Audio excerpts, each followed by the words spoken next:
Chapitre 20. Allez, on va essayer de le découvrir ensemble. Si on devait donner un titre, c'est tout simplement, je dirais, d'une manière générale, après la grande tribulation. Chapitre 20, nous lisons en parole vivante, toujours. Allez, on commence. Puis je vis un ange descendant du ciel. Il tenait à la main la clé de l'abîme et une énorme chaîne. Il se saisit du dragon, de ce vieux serpent qui n'est autre que le diable ou Satan. Il le maîtrisa et l'enchaîna pour 1000 ans. Il le précipita dans l'abîme qu'il ferma au-dessus de lui, y opposant des scellés. Ainsi le dragon ne pourrait plus égarer les peuples avant le terme de 1000 ans, des 1000 ans.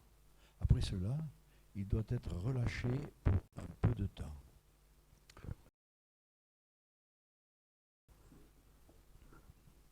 Ensuite, je vis des trônes, ceux auxquels avait été remis le droit de juger. Le monde s'y installèrent. Je reconnus les âmes de ceux qu'on avait décapités parce qu'ils avaient rendu témoignage à Jésus et annoncé la parole de Dieu. Et tous ceux qui avaient refusé de rendre témoignage à la bête, de se prosterner devant sa statue et de recevoir sa marque sur leur front et leurs mains. Ils vécurent une vie nouvelle et régnèrent 1000 ans durant avec le Christ. La première résurrection. Les autres morts ne reprirent pas vie avant la fin des 1000 ans. Heureux ceux qui ont part à la première résurrection. Ils appartiennent à Dieu. La seconde mort n'a pas prise sur eux. Ils seront prêtres de Dieu et du Christ et ils régneront avec lui pendant les 1000 ans. Lorsque les 1000 ans seront écoulés, Satan sera relâché de sa prison.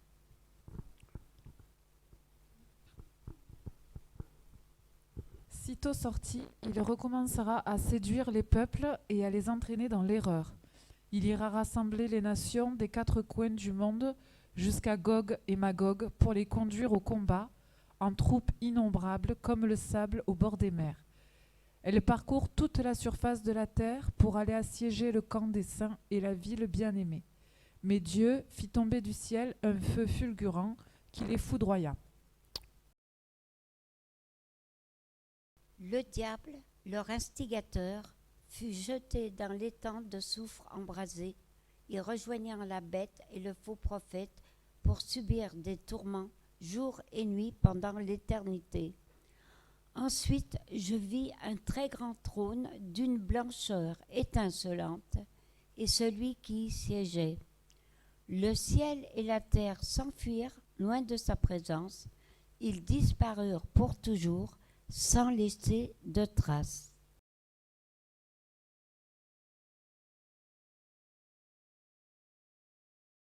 Je vis les morts sans distinction, grands et petits, comparaissant devant le trône.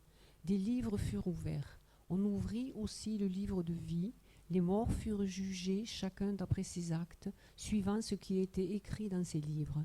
La mer avait rendu ses naufragés, les tombeaux avaient libéré leurs cadavres, le royaume des morts s'était dépeuplé. Et tous furent jugés un à un, chacun conformément à ses actes.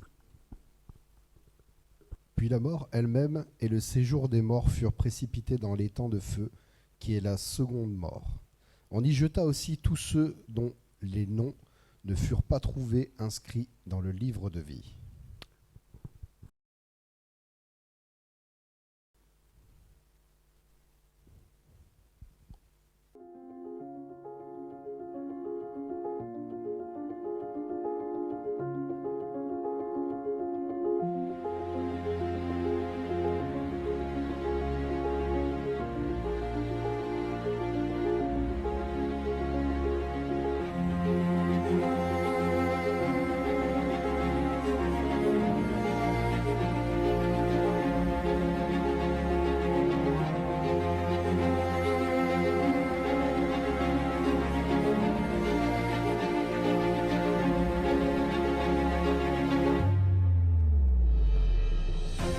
Apocalypse chapitre 20. Puis je vis descendre du ciel un ange qui avait la clé de l'abîme et une grande chaîne dans sa main. Il saisit le dragon, le serpent ancien qui est le diable et Satan, et il le lia pour 1000 ans. Il le jeta dans l'abîme, ferma et scella l'entrée au-dessus de lui, afin qu'il ne séduisît plus les nations jusqu'à ce que les 1000 ans fussent accomplis. Après cela, il faut qu'il soit délié pour un peu de temps. Et je vis des trônes, et à ceux qui s'y assirent fut donné le pouvoir de juger. Et je vis les âmes de ceux qui avaient été décapités à cause du témoignage de Jésus et à cause de la parole de Dieu, et de ceux qui n'avaient pas adoré la bête ni son image, et qui n'avaient pas reçu la marque sur leur front et sur leurs mains. Ils revinrent à la vie, et ils régnèrent avec Christ pendant 1000 ans. Les autres morts ne revinrent point à la vie jusqu'à ce que les 1000 ans fussent accomplis. C'est la première résurrection. Heureux et saints ceux qui ont part à la première résurrection. La seconde mort n'a point de pouvoir sur eux, mais ils seront sacrificateurs de Dieu et de Christ, et ils régneront avec lui pendant 1000 ans. Quand les 1000 ans seront accomplis, Satan sera relâché de sa prison, et il sortira pour séduire les nations qui sont aux 4 coins de la terre, Gog et Magog, afin de les rassembler pour la guerre. Leur nombre est comme le sable de la mer. Et ils montèrent sur la surface de la terre, et ils investirent le camp des saints et la ville bien-aimée. Mais un feu descendit du ciel et les dévora. Et le diable qui les séduisait fut jeté dans les temps de feu et de soufre où sont la bête et le faux prophète. Et ils seront tourmentés jour et nuit au siècle des siècles. Puis je vis un grand trône blanc et celui qui était assis dessus. La terre et le ciel s'enfuirent devant sa face, et il ne fut plus trouvé de place pour eux. Et je vis les morts, les grands et les petits, qui se tenaient devant le trône. Des livres furent ouverts, et un autre livre fut ouvert, celui qui est le livre de vie. Et les morts furent jugés selon leurs œuvres, d'après ce qui était écrit dans ces livres. La mer rendit les morts qui étaient en elle, la mort et le séjour des morts rendirent les morts qui étaient en eux, et chacun fut jugé selon ses œuvres. Et la mort et le séjour des morts furent jetés dans les temps de feu. C'est la seconde mort, les temps de feu. Quiconque ne fut pas trouvé écrit dans le livre de vie fut jeté dans les temps de feu.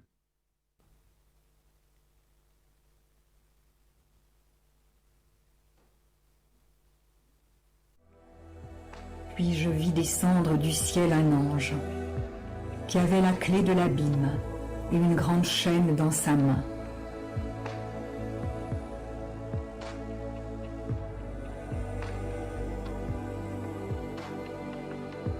Il saisit le dragon, le serpent ancien, qui est le diable et Satan, et il le lia pour 1000 ans.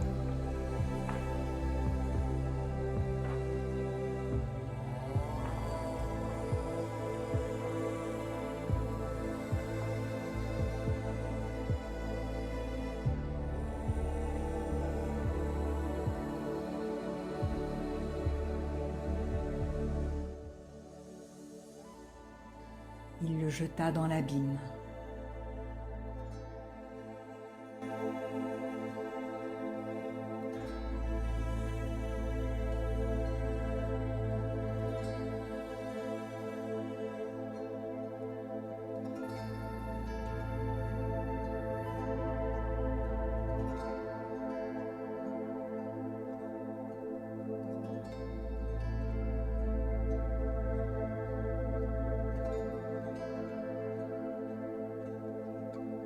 Ferma et scella l'entrée au-dessus de lui, afin qu'il ne séduise plus les nations, jusqu'à ce que les 1000 ans soient accomplis. Après cela, il faut qu'il soit délié pour un peu de temps. Et je vis des trônes, et à ceux qui s'y assirent furent donnés le pouvoir de juger. Et je vis les âmes de ceux qui avaient été décapités à cause du témoignage de Jésus et à cause de la parole de Dieu, et de ceux qui n'avaient pas adoré la bête ni son image, et qui n'avaient pas reçu la marque sur leur front et sur leurs mains. Ils revinrent à la vie, et ils régnèrent avec Christ pendant 1000 ans.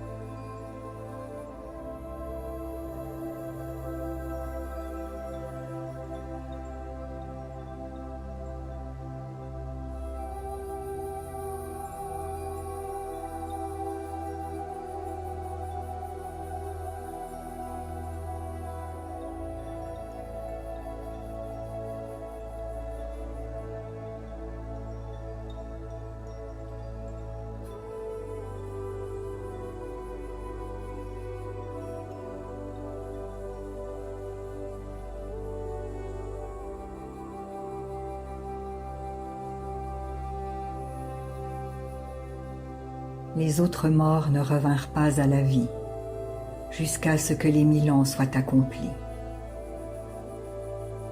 C'est la première résurrection.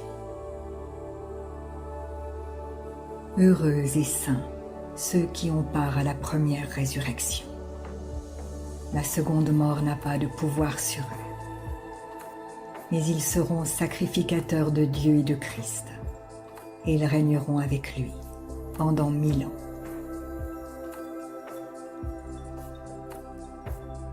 Quand les 1000 ans seront accomplis, Satan sera relâché de sa prison. Et il sortira pour séduire les nations qui sont aux 4 coins de la terre, Gog et Magog, afin de les rassembler pour la guerre. Leur nombre est comme le sable de la mer.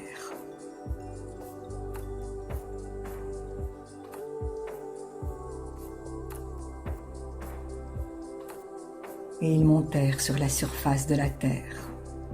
Et ils investirent le camp des saints et la ville bien-aimée. Mais un feu descendit du ciel et les dévora. Et le diable, qui les séduisait, fut jeté dans les temps de feu et de soufre, où sont la bête et le faux prophète. Et ils seront tourmentés jour et nuit, au siècle des siècles.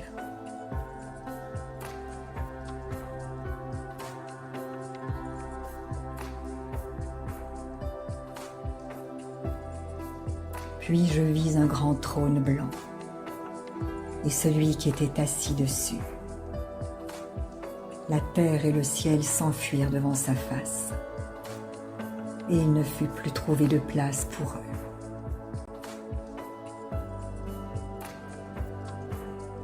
Et je vis les morts, les grands et les petits, qui se tenaient devant le trône.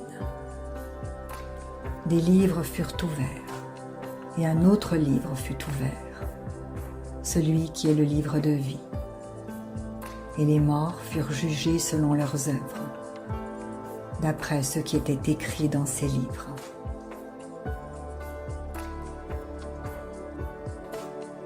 La mer rendit les morts qui étaient en elle. La mort et le séjour des morts rendirent les morts qui étaient en eux. Et chacun fut jugé selon ses œuvres.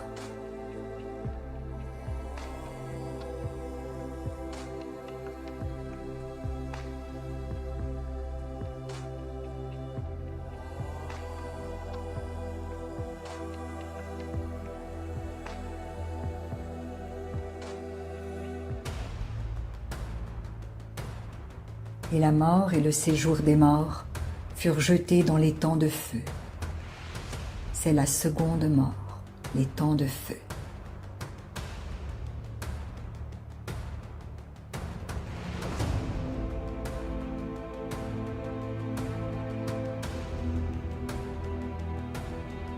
Quiconque ne fut pas trouvé écrit dans le livre de vie fut jeté dans les temps de feu.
Alors la question c'est que va-t-il se passer pendant le millénium?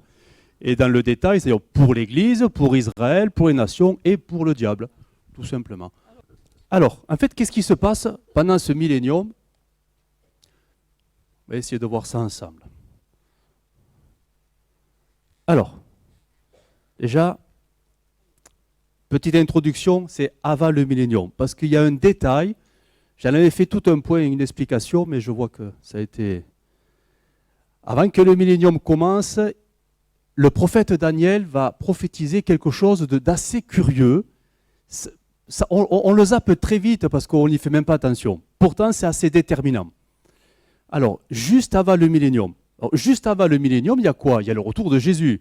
C'est Armageddon. Mais entre Armageddon et le millénium, il y a quelque chose qui va durer un laps de temps très court, mais qui est déterminant.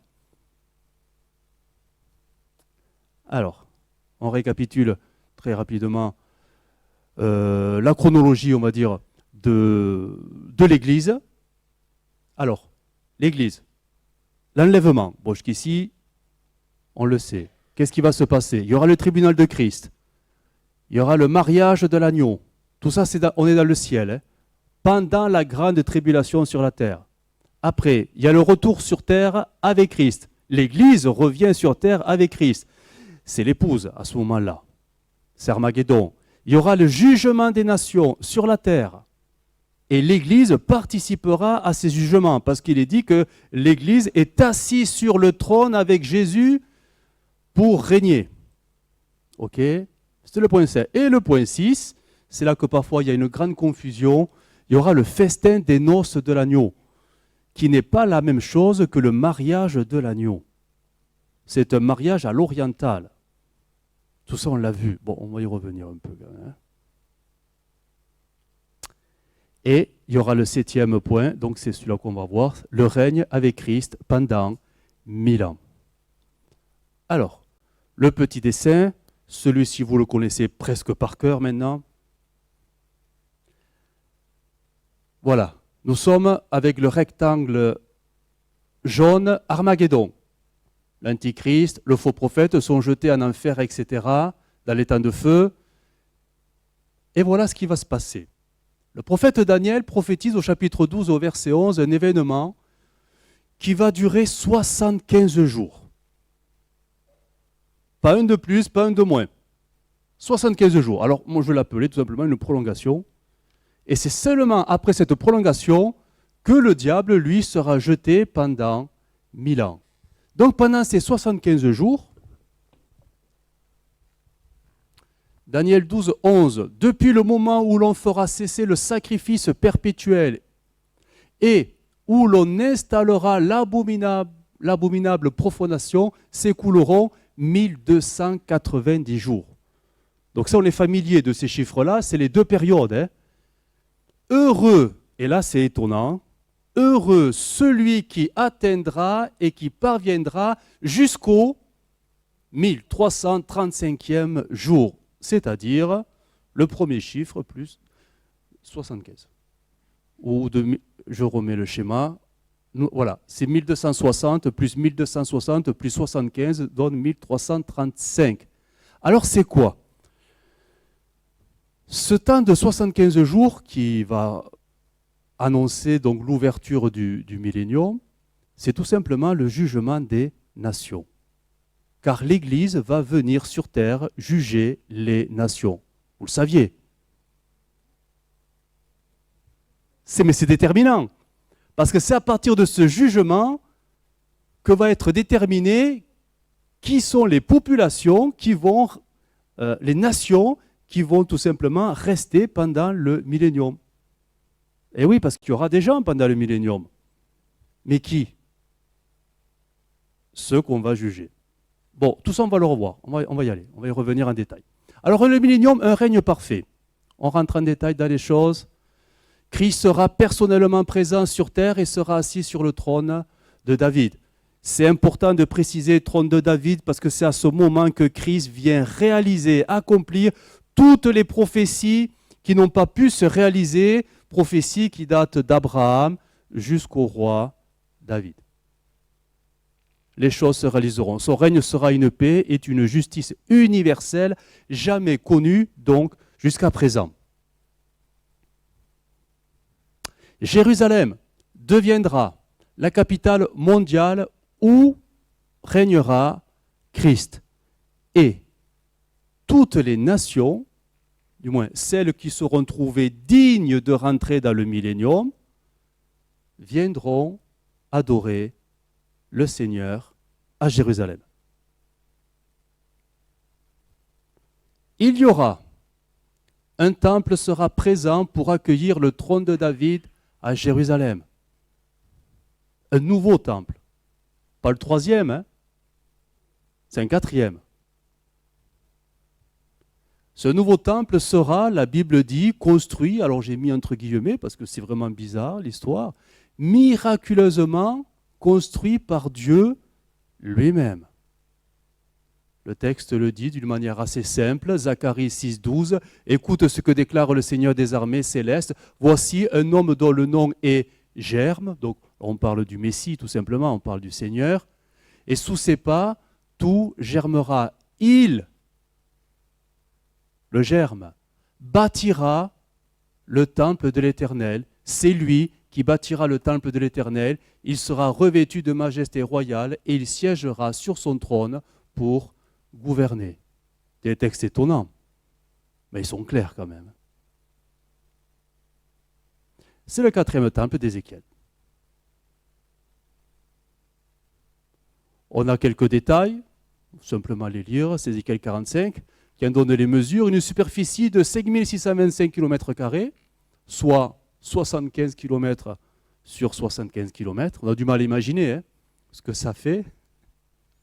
Jérusalem se situera en son centre, 15 sur 15, ce qui fera 225 km². Actuellement, c'est 125 km². Donc ça double. Et la superficie du temple sera de 1,5 km. Ça nous échappe totalement. Mais les dimensions sont données d'une manière précise dans Ézéchiel 45. Le millénium maintenant par rapport à l'Église. Voilà, qu'est-ce qu'on va faire pendant 1000 ans? C'est long 1000 ans, hein?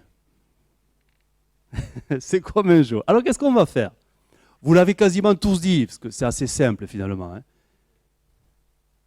Alors, l'Église régnera avec Christ. Ça, c'est dit et redit, c'est pour ça que vous l'avez tous dit, et c'est très bien.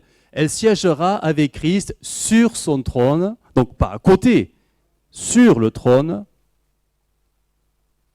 Rien n'est dit sur la nature de ce règne sur terre. Nous savons seulement que nous serons revêtus de corps glorifiés comme Jésus, des corps immortels et incorruptibles.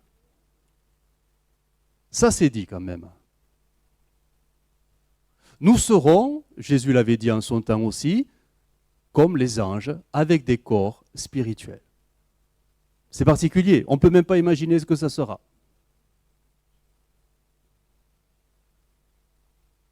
Matthieu 22, 30, à la résurrection, les hommes ne prendront point de femmes, ni les femmes de Marie, mais ils seront comme les anges de Dieu dans le ciel. Donc une condition complètement nouvelle sera la nôtre.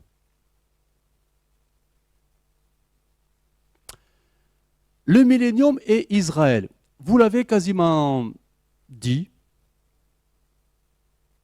le rôle d'Israël sera quand même particulier. La période du millénium permettra à Christ, donc, comme je le disais, d'accomplir toutes les promesses d'Abraham et de David encore non réalisées pour Israël. Israël s'est enfin repenti, donc ça c'est juste avant Armageddon, en reconnaissant Jésus comme son Messie promis lors de la bataille d'Armageddon. Israël deviendra donc le peuple sacrificateur du Seigneur. Le temple, son culte et ses sacrifices seront, et là on a du mal à concevoir les choses, mais restaurés, rétablis. Israël a toujours été un peuple sacrificateur, sauf qu'ils ne sont jamais rentrés pleinement dans leur service, parce qu'ils ont toujours été des têtes de mule. Hein. Et ils n'ont jamais, voilà. Et Dieu les a mis, à un moment donné, à l'écart et s'est tourné vers les nations pour sauver un peuple nombreux, dont l'Église. Mais ils ont toujours été un peuple de témoins, de sacrificateurs, mais ils n'ont jamais accompli leur fonction d'une manière universelle. Jamais. Zacharie 14, 21. Ceux qui viendront offrir des sacrifices s'en serviront, etc., etc. Quand ce jour arrivera, il n'y aura plus de commerçants dans le temple du Seigneur de l'univers. Donc ce texte nous parle, mais vraiment de ce qui se passera pendant le millénium, et ce texte dit clairement qu'il y aura, qu'on viendra apporter des sacrifices, et qu'il y aura un temple. Les sacrifices reprendront leur place dans le nouveau temple. Ils seront, alors bien sûr, il faut comprendre que Christ a tout accompli à la croix quand même. Ça on peut pas, ça ne peut pas s'oublier. Ils seront comme mémorial pour la mort et la résurrection, bien sûr, du Messie, comme on le fait actuellement, dimanche après dimanche, où on célèbre tout simplement la Sainte Seine régulièrement. On y revient, on y reviendra. Israël deviendra le peuple témoin auprès des nations. Zacharie 8, verset 20 nous dit « Des peuples étrangers venant de nombreuses villes arriveront de nouveau à Jérusalem. Les habitants d'une ville diront aux habitants d'une autre ville « Venez, nous partons prier le Seigneur de l'univers et chercher sa présence. » Ils répondront « Nous y allons aussi. » Tout ça fait référence au temps du millénium.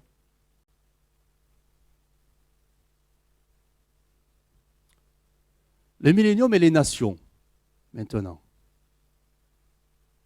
Après le jugement des nations, donc c'est Armageddon, elles se tourneront et se repentiront devant Jésus, le Messie. Et là, j'ai rajouté, parce qu'on ne parle plus d'avoir la foi pour croire en Jésus, parce que tous le verront. Et il n'y aura plus la foi, ça n'existera plus la foi. C'est-à-dire, on le verra. Donc, quand vous voyez Jésus, vous êtes convaincu. Vous êtes convaincu qu'il est vivant et qu'il existe, il est devant vous. Hein, donc ça sera ça en fait.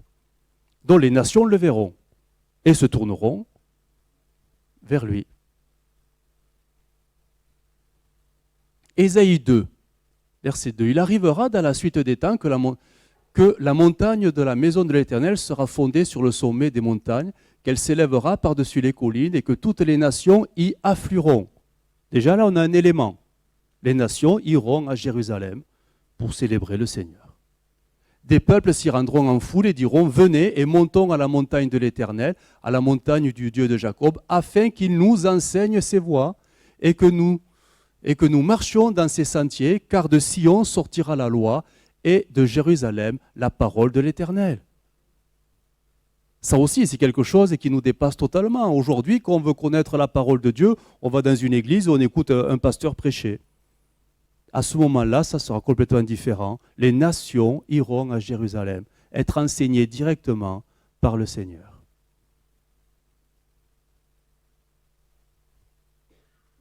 Les nations monteront chaque année à Jérusalem pour adorer Jésus. C'est Zacharie 14 qui nous le dit. Tous ceux qui resteront de toutes les nations, c'est-à-dire les survivants, venus contre Jérusalem, donc monteront chaque année pour adorer, c'est Jésus le roi, l'Éternel des armées, et pour célébrer la fête des tabernacles. C'est étonnant, mais c'est clair. Des multitudes naîtront parmi les nations et auront besoin d'être... Alors j'ai mis entre parenthèses parce que ils le verront. Hein. C'est pas essayer de susciter la foi dans les cœurs des gens. C'est que non, ils l'ont vu. Mais certains ne le connaissent pas. Il y aura des générations qui vont venir sur 1000 ans après le fameux événement Armageddon. Ça sera l'événement central. Tout comme la première venue de Jésus a marqué pendant un temps des siècles et des siècles, Armageddon, c'est la venue de Jésus sur terre aussi. Et ça va marquer quantité d'autres générations. Et beaucoup n'auront pas assisté à ça. Et c'est elles qui vont devoir être amenées tout simplement à la connaissance et à l'adoration, en leur expliquant les choses, parce qu'elles n'ont pas connu le retour de Jésus. Donc il faudra qu'on leur enseigne ces choses-là. Certains sacrifices seront nécessaires pour une certaine catégorie de personnes. C'est pour ça que les sacrificateurs vont devoir donc amener certains sacrifices. La population du millénium comptera 3 catégories d'individus. 3. Les premiers, c'est l'Église, quand même. Hein. Et là, on sait qu'on aura une condition quand même qui est très spirituelle, parfaite. Corps glorifié, immortel, ne pouvant plus pécher. Nous sommes l'épouse de Christ. Donc les sacrifices ne sont plus pour nous. Nous, ça y est, notre éternité, elle est scellée. 2, c'est Israël. Tous ceux qui ont eu part à la première résurrection. Les ressuscités de l'Ancien Testament et de la tribulation, la grande tribulation, ils seront sacrificateurs éternellement. Ils ne peuvent plus également donc repartir en arrière et sombrer à nouveau dans le péché, parce qu'ils ont part à la première résurrection. Pour eux aussi, leur éternité, elle est scellée, tout simplement. Mais ce n'est pas l'épouse, c'est des serviteurs, c'est des sacrificateurs. Donc c'est la deuxième catégorie. Qui ?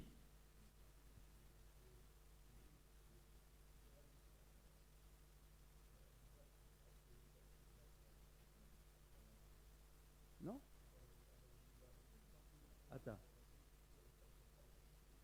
Attends. Ça arrive.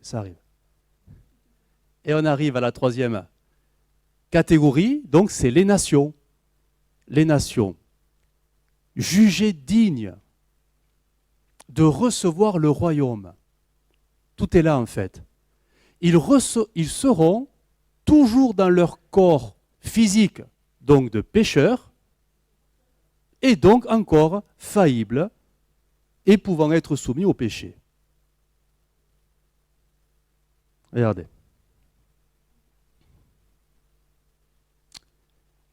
Ézéchiel 45 parle de quelque chose d'assez particulier. Voici ce que déclare le Seigneur l'Éternel.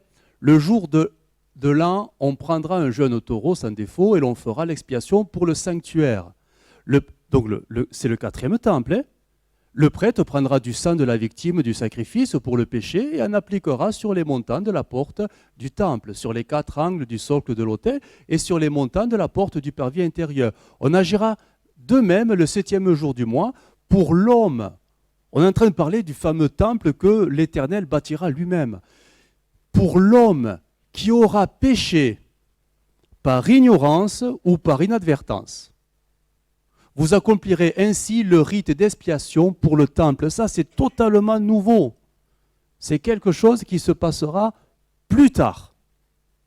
Donc, qui peut pécher plus tard ? Pas l'Église. Plus les sacrificateurs, les nations. Il ne reste que les nations.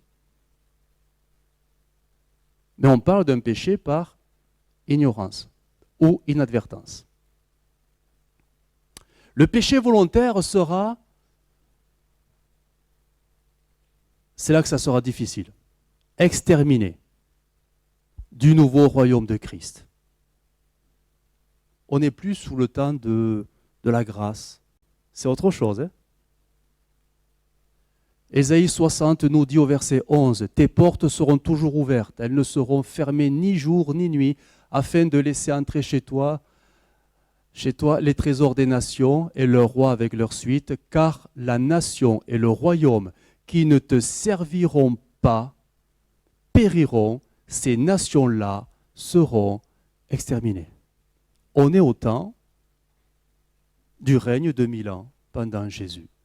Donc, il y a quand même, c'est étonnant, une sorte de libre arbitre qui fait que, là on parle des nations, mais on peut parler à l'échelle individuelle, certains pourront quand même refuser. Mais ça sera au risque d'être exterminé par le roi des rois.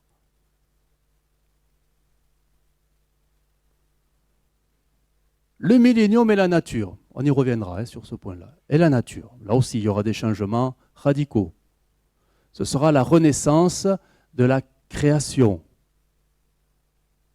Romains 8, le monde est créé par Dieu, attend avec impatience le moment où Dieu montrera la gloire de ses enfants. Ce monde est tombé sous le pouvoir des forces qui n'ont aucune valeur. Ce n'est pas lui qui a voulu cela, mais c'est Dieu qui l'a mis sous ce pouvoir. Pourtant, il y a encore de l'espoir pour ce monde. Lui aussi, il sera libéré des forces qui le détruisent et qui le rendent esclave. Alors, il participera à la liberté et à la gloire des enfants de Dieu. Le soleil, même, retrouvera toute sa clarté, et même plus, perdu pendant la grande tribulation. Rappelez-vous des coupes et des trompettes, et le tiers de la clarté des astres et du soleil, etc. etc. Et une restauration de la création. Ésaïe 30 nous dit, la lumière de la lune sera comme la lumière du soleil, et la lumière du soleil sera 7 fois plus grande. Quand même, hein? Comme la lumière de 7 jours, le jour où le Seigneur pansera la blessure de son peuple et guérira la plaie de ses coups. Et nous parlons bien sûr de ce temps du millénium, du règne de Christ. La nature féroce des animaux sera transformée. Ésaïe 11, le loup habitera avec l'agneau, le léopard se couchera près du cabri, le veau et le jeune lion mangeront ensemble. Un petit garçon les conduira, la vache et l'ours mangeront dans le même champ, leurs petits auront le même abri. Le lion mangera de l'herbe sèche comme le bœuf. Le bébé jouera sur le nid du serpent et le petit garçon pourra mettre la main dans la cachette de la vipère. Il n'y aura plus ni mal ni violence sur toute la montagne sainte du Seigneur. On ne peut même pas imaginer ce que ça sera. La condition de l'homme sera changée. Nous parlons des nations. Des nations. L'homme fidèle verra sa vie considérablement prolongée jusqu'à même la fin du millénium. On parle de 1000 ans, hein? L'homme infidèle, lui, par contre, connaîtra la mort, comme on a vu, comme jugement de Dieu. Les hommes et les femmes continueront, on parle des nations, à avoir des enfants et repeupleront la terre.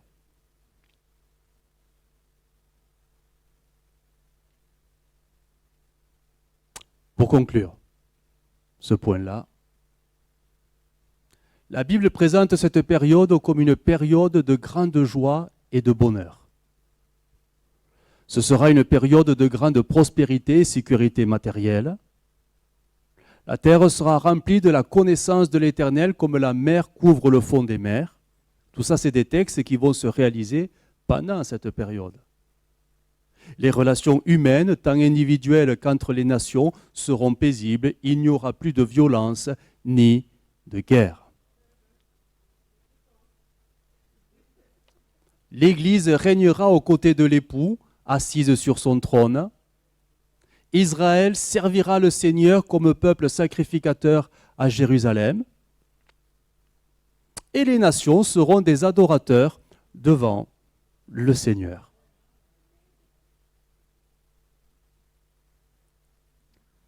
Armageddon a marqué la fin du règne de Satan pendant 1000 ans.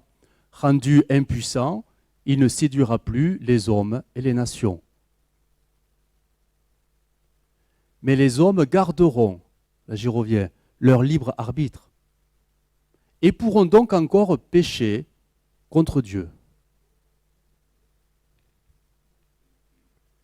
Zacharie 14, on l'a déjà lu, il arrivera que tous ceux qui subsisteront de toutes les nations et qui seront venus attaquer Jérusalem monteront tous les ans pour se prosterner devant le roi, le Seigneur des armées célestes, et pour célébrer la fête des cabanes. Si l'un des peuples de la terre refuse de monter jusqu'à Jérusalem pour adorer le roi, le Seigneur des armées, il ne recevra pas de pluie, c'est-à-dire la bénédiction. Hein. Donc on sent qu'il y a quand même une possibilité toujours de, malgré que le Seigneur soit sur la terre, s'ils refusent de venir, ils subiront aussi la plaie dont l'Éternel frappera tous les peuples qui ne montera pas pour célébrer la fête des cabanes. Ce sera la peine du péché et celle de toute nation qui ne montera pas pour célébrer la fête des cabanes.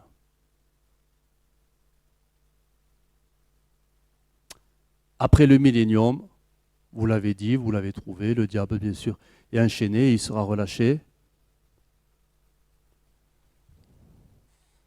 Et là, il est très en colère, parce qu'il sait qu'il a très peu de temps. Lorsque les 1000 ans seront écoulés, Satan sera relâché de sa prison.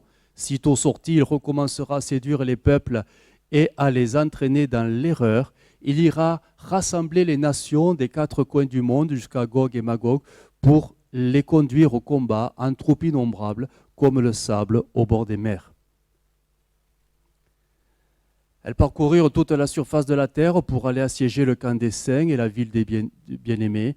Mais Dieu fit tomber du ciel un feu fulgurant qui les foudroya. Le diable, leur instigateur, fut jeté dans l'étang de soufre embrasé et rejoigna la bête et le faux prophète pour subir des tourments jour et nuit pendant l'éternité. Alors c'est vrai la question, comment expliquer cette séduction finale sur les nations qui connaissent et servent Jésus physiquement, parce que tous les ans ils montent à Jérusalem l'adorer. Comment expliquer ça? Parce qu'on ne parle pas d'avoir la foi. Ils le voient. Comment expliquer que le diable arrive à les retourner encore une fois?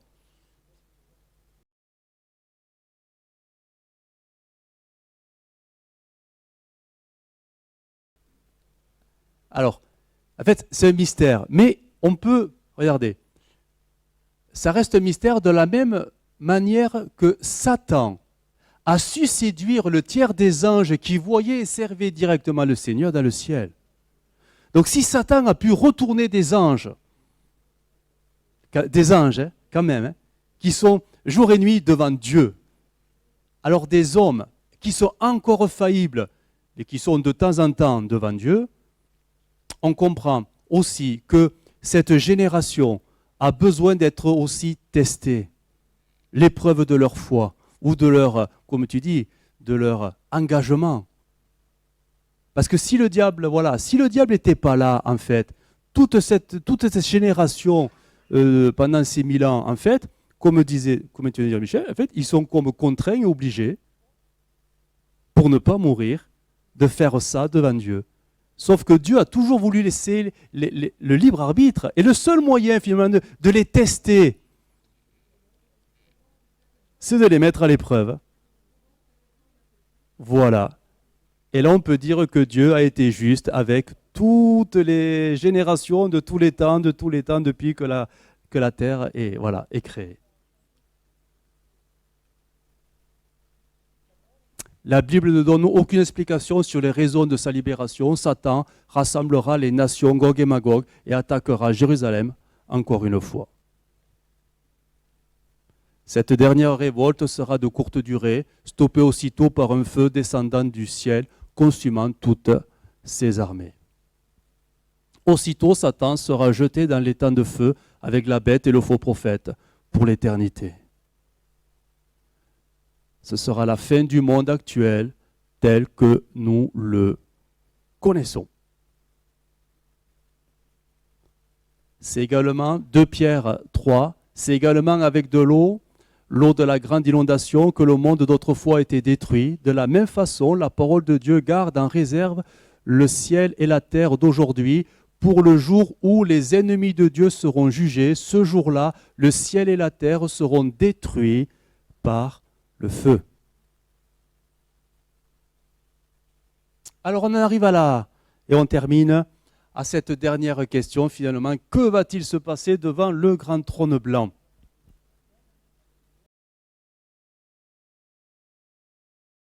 Alors que va-t-il se passer? Puis je vis un grand trône blanc et celui qui était assis dessus.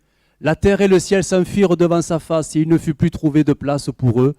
Et je vis les morts, les grands et les petits qui se tenaient devant le trône. Des livres furent ouverts et un autre livre fut ouvert, celui qui est le livre de vie. Et les morts furent jugés selon leurs œuvres, d'après ce qui était écrit dans ces livres. La mer rendit les morts qui étaient avec elle. La mort et le séjour des morts rendirent les morts qui étaient en eux. Et chacun fut jugé selon ses œuvres. Puis la mort et le séjour des morts furent jetés dans l'étang de feu. C'est la seconde mort, l'étang de feu. Quiconque ne fut pas trouvé écrit dans le livre de vie fut jeté dans l'étang de feu. Alors, qu'est-ce qui va se passer devant le grand trône blanc? Voilà. Tous les êtres humains ayant vécu sur la terre depuis Adam jusqu'à la fin du millénium ressusciteront. C'est ce que la Bible donc sous-entend, parce qu'elle ne le dit pas comme ça. Il dit il y a la première résurrection. Oui, mais il y en a une seconde aussi. Tous les méchants. La première, c'est tous les gentils, tous ceux qui ont eu la foi. Donc la deuxième, ce sont les autres. Mais depuis Adam, depuis le tout début. Tous ressusciteront avec des corps éternels pour être jugés selon leurs œuvres. La vie de chaque personne sera dévoilée, en bien comme en mal, et jugée sur la base des normes saintes et parfaites du livre de vie de Dieu. Tous ceux qui n'étaient pas inscrits dans le livre de vie seront jetés dans l'étang de feu, malgré, peut-être, tout le bien qu'ils ont pu faire de leur vivant. Ben oui, parce qu'il y aura des gens dans l'étang de feu qui ont fait beaucoup de bien, hein, mais ils ne répondent pas aux normes de Dieu. Donc, ils seront là-bas. Ils seront jetés vivants dans l'étang de feu pour d'éternelles souffrances dans leur corps. Eh oui. Et ils ne vont pas mourir. Bah sinon, c'est l'éternité, loin de Dieu. Conclusion. Ce chapitre 20 retentit comme le verdict final de toute la création. Sur la terre et les cieux, sur l'humanité entière et sur le diable et ses anges. C'est Dieu qui aura le dernier mot. C'est le chapitre 20 de l'Apocalypse.